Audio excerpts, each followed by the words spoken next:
Ըստ զեկույցի պաշտպան հայրենիաց ծրագիրը բավականին հաջողված ծրագիր է եւ դուք նշեցիք, որ 4000 քաղաքացի այլևս ընդգրկված է ծրագրում։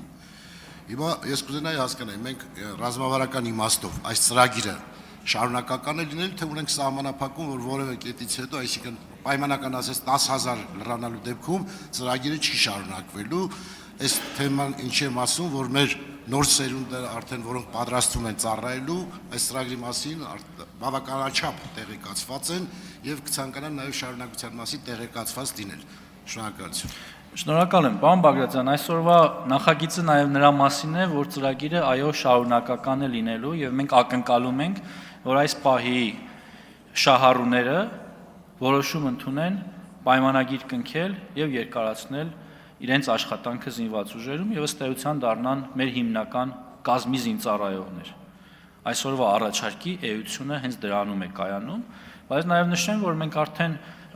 ունենք տարեկան միջին քանակ, երբ մեր շարքային ժամկետայինները որոշում են ընդունում դառնալ պայմանագրային։ Դուք թիվ հնչեցրեցիք, ես նաեւ մոտավոր թիվ։ Այս պահին 4500-ի մասին է խոսքը։ Սա մի գործընթաց է, որը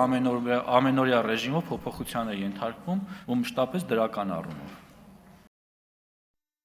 Հավանիչ տեսանյութը եւ բաժանորդագրվիչ նորությունները բաց չթողնելու համար